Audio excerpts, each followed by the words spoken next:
He's alive! Alive!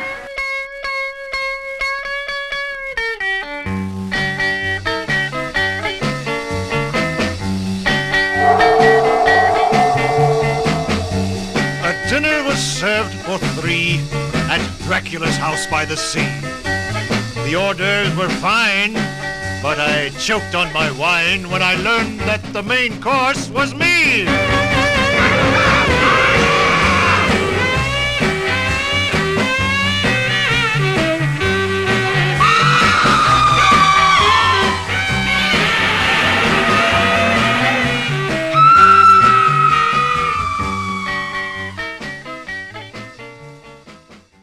Hello, nieces and nephews, and welcome to episode 1 of Uncle Orlok's Vault.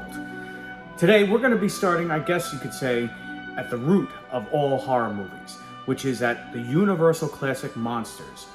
The Universal Classic Monsters actually was created by producer Carl Laemmle Sr. and his son Carl Laemmle Jr., who created Universal Studios.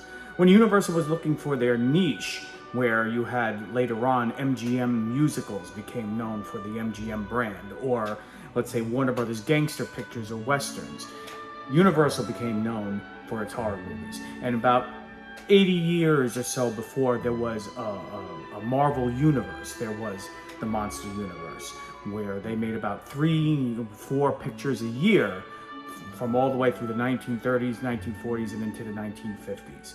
So today, we're going to start actually with just a ranking of the top 13. Why 13? Well, you know why. The top 13 movies, according to me, Uncle Orlok, and all of us here at the Vault. Now, this is a basic overall. We're not going to get into as much detail on later episodes. We're going to go into each of these films because they deserve to be explored even more heavily in depth. But for this one, it's a simple ranking. So let's go. Number 13. Frankenstein Meets the Wolfman, 1943. Now, this one is the first of the monster mashup movies, where you had a bunch of monster movies. All of them had been introduced, all of them had sequels, and now this was the first time they were going to start putting them together in a mashup, later known as the Monster Rallies. So this one is the first of that, and you have Bela Lugosi taking over for the titular role of Frankenstein's monster, made famous by Boris Karloff, and Lon Chaney Jr. returning as Larry Talbot, aka the Wolfman. And it's complete even with singing gypsies, because if you're in Transylvania and there are monsters, of course, there are going to be singing gypsies. Now, Frankenstein Meets the Wolfman is on the list at number 13. It's not the greatest of the mashup movies or the Monster Rally films, but it is the first, and it is fun to see the Wolfman and Frankenstein go at it WWE style. So, but let's move on to the next one. Number 12 is The Mummy's Hand, 1940. Now, this is a direct sequel to the original Mummy. This time, Boris Karloff is not returning as the Mummy. And in this film, set in Egypt, where else, you have two archaeologists who are trying to uncover the tomb of Princess Ananka, whose name has been changed from the original film, but from here on in will be known as Princess Ananka. And of course, while digging around, trying to find the tomb, they wake up the mummy, Kharis. His name has been changed from Imhotep, which was in the original version. And this is the first film that introduces the famous Tana tea leaves, which, when made into a brew, bring the mummy out of his slumber, out of his sleep. Mummy's Hand also has playing as the high priest actor Eduardo Cianelli, who some may recognize as the main villain, similar to this, is also a high priest in George Stevens' Gunga Din. So you have some good character actors. This is the first spin-off of The Mummy, and that one's number 12 on our list. Moving on. Number 11, Dracula's Daughter, 1936. Now, in this one, Bela Lugosi does not appear as Dracula in Dracula's Daughter. Rather, we have actress Gloria Holden, who is Countess Dracula. So she comes to London, and this film is a little bit more of an atmospheric sequel. It has a psychological and a sexual undertone to it. We're talking about 1936, so around the time of the Hays Code, but pre-code, they were able to get away with certain things that were just layered underneath the surface in the subtext. And this is one of those films that has a somewhat LGBTQ lesbian subtext to the Countess and this model she brings in from the London streets. It's a worthy follow-up for maybe some people who want to see Lugosi's Dracula or want to see more overt horror. This may not be the one for you, but people who, if you've seen a lot of the other monster movies and want something that's just steeped in creepiness, Dracula's Daughter is for you. Next, at number 10, Werewolf of London, 1935. Werewolf of London actually is a precursor to The Wolfman. This is the first werewolf movie of the Universal series.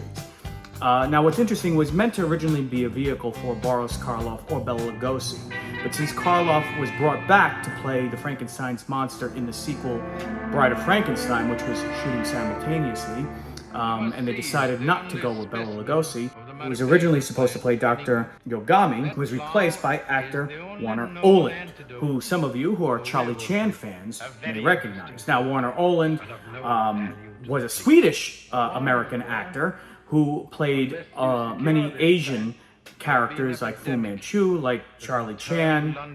Now, Oland claimed to be part Mongolian, but there is no record that he was anything but Swedish. Now, famous makeup artist Jack Pierce, who designed most of the monsters and their makeups at Universal, wanted to go with a more extensive werewolf makeup, but the studio opted to have something a little bit more subtle. Now, in the story, Henry Hull's character goes to Tibet, and he's a botanist, and he's looking for a Mariphasia, which is this flower that is rare, that grows in the Himalayas only under the moon. And while he's up there, he is bitten by a werewolf. When he gets back to London, he's met by Dr. Yogami, who has said that he has met him before in the Himalayas, in Tibet. And apparently this Mariphasia, this flower, this Luna flower, is the only thing that they can use to keep the lycanthropy from taking over their bodies and becoming werewolves. So it becomes a sort of werewolf against werewolf movie. It's a very atmospheric movie. It's, I would say it's not as lively as The Wolfman, which would be made later. In this one, the transformation takes place as Henry Hull's character walks behind these columns, and each column that he passes, he turns more and more into a werewolf. Now, as the first werewolf movie of Universal, you should definitely see it. Number 9, Son of Frankenstein, 1939. Now, Son of Frankenstein is a really fun movie with a great cast, starring Sherlock Holmes actor Basil Rathbone as the son of Victor Frankenstein. You also have Bela Lugosi this time in his first appearance as Igor, and Boris Karloff reprises his role as the Frankenstein monster.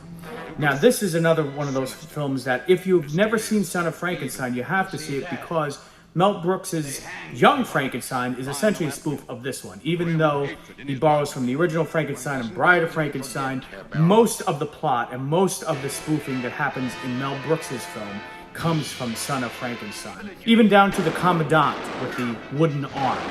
It's amazing, actually, how close both movies follow each other. So if you get a chance, see Son of Frankenstein.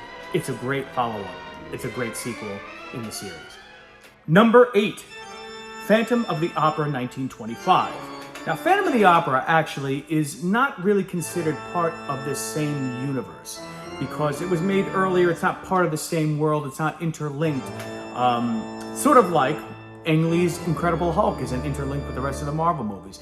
But in this sense, Phantom of the Opera really does kick off this mood and this tone that became known as the Universal Classic Monsters. Before this, Lon Chaney Sr. starred in as Quasimodo in The Hunchback of Notre Dame. Now, for those who know, Lon Chaney Sr., he was known as the Man of 1,000 Faces because of the prosthetic makeups he would do on himself. This one really works well. It really holds up well. You have Lon Chaney Sr. playing Eric, the Phantom of the Opera. The film was not a hit when it originally came out in 1925, but then was re-released in 1930 with some sound put in, and it was sort of a precursor to get audiences ready for the next year, which would be 1931, where both Dracula and Frankenstein would be the first official films in the horror series. But it's a great movie to go back and look at The makeups really hold up, and it's much better than the Universal remake with Claude Rains that was in color some years later, which just doesn't hold up as well as this one does. Okay, number 7, The Mummy, 1932. Now, as you can see, I have The Mummy right back here, and I have my fez, so we're all ready to talk about The Mummy. Starring Boris Karloff, came out 1 year after Frankenstein. The Mummy is a beautiful looking film. It's actually directed by Karl Freund. He was best known as a cinematographer for shooting Fritz Lang's Metropolis. When he came over to Hollywood, he also shot Todd Browning's Dracula. He also went on to shoot films like Key Largo for Howard Hawks.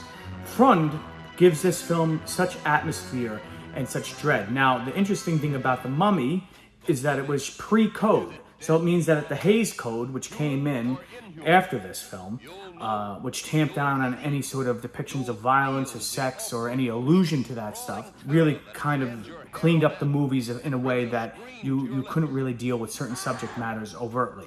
So as a result, The Mummy actually is a little bit more darker and a little bit more violent. There's some pretty gruesome scenes for the time.